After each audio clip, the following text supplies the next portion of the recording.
Watching News 12 Westchester, serving Westchester and the Hudson Valley. Now, the evening edition.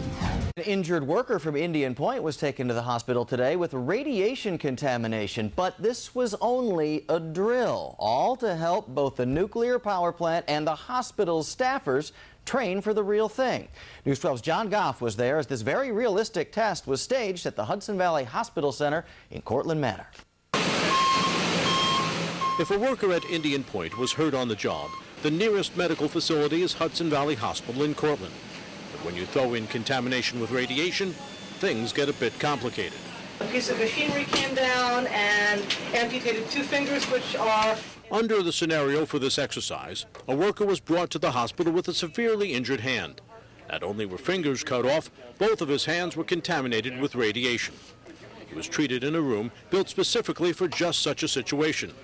Once inside, the hospital staff began decontamination while also treating his injuries. The doctor who led the medical response says this annual drill helps train the hospital staff in case this should actually happen.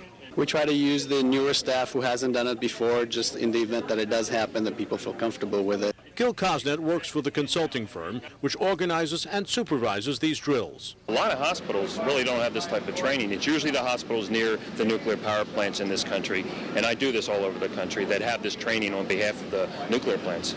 This was, of course, just a drill, but workers at Indian Point tell us it gives them confidence that they'll get the treatment they need if this should happen for real. Bill Champlin is the plant worker who played the part of the victim. It's pretty good. They did very well. I enjoyed it. It seemed real. But fortunately, it was not. In Cortland, John Goff, News 12.